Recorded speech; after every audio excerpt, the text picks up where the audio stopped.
చాలా మందికి మార్నింగ్ తొందర లేవమంటే చాలా ఇబ్బంది పడతా ఉంటారు. చూడండి, మన మార్నింగ్ రొటీన్ ఎలా ఉంటుందో దాన్ని బట్టే త్రూ ఔట్ ది డే మనది డిసైడ్ అయిపోయి ఉంటది. అంటే నా ఉద్దేశ్యం ఏంటంటే, మీ మార్నింగ్ రొటీన్ సరిగ్గా ఉందనుకోండి. ఇప్పుడు ఫర్ ఎగ్జాంపుల్ మీరు 6 ఆర్ 6:30కి లేచారు. మీ ప్రాపర్ ఆయుర్వేదిక్ మార్నింగ్ రొటీన్ చిన్న చిన్న గుడ్ హ్యాబిట్స్ చేసినట్టయితే మీకు త్రూ ఔట్ ది డే ఆ ఎఫెక్ట్ ఉంటుంది. మన బాడీ మీదైనా సరే, మన మైండ్ మీదైనా సరే.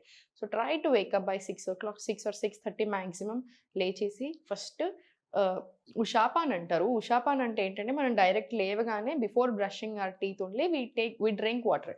కానీ మనకట్లా సెట్ అవ్వట్లేదు. ఈ కాలంలో మన హెల్త్‌కి, మన టాక్సిన్స్ జమ అవ్వడానికి. సో, ఫస్ట్ ఆయిల్ పుల్లింగ్ తీసుకోండి. ఆయిల్ పుల్లింగ్ తీసుకున్న తర్వాత బ్రష్ అండ్ టంగ్ క్లీనింగ్ అయిపోయిన తర్వాత ఫ్రెష్ అప్ అవ్వండి. ఫేస్ వాష్ చేసుకొని and then 2-3 glasses of warm water తీసుకోండి. వార్మ్ వాటర్ మలాసన్ లేదా వజ్రాసనంలో కూర్చొని తాగిన తర్వాత ఫుల్ బాడీ ట్యాపింగ్ తీసుకోండి. ఫుల్ బాడీ ట్యాపింగ్ అయిన తర్వాత మీకు ఈ ప్రాసెస్‌లో మోషన్ వస్తే క్లియర్ అయిపోవాలి. బవెల్ మూవ్‌మెంట్ క్లియర్ అయిపోతుంది.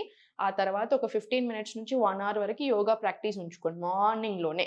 ప్రాణాయామం కంపల్సరీ ప్రాక్టీస్ చేసుకోండి. మీ యోగా ప్రాక్టీస్‌లో ప్రాణాయామం, మెడిటేషన్ అన్నీ ఉండేలాగా చూసుకొని ఫుల్ బాడీ రొటీన్ ఉండేలాగా చూసుకోండి. మీరు గమనించండి through out the day me energy levels కానియండి, మీ మూడ్ స్వింగ్స్ కానియండి చాలా బావుంటాయి. కంట్రోల్డ్‌గా ఉంటాయి మూడ్ స్వింగ్స్ కూడా.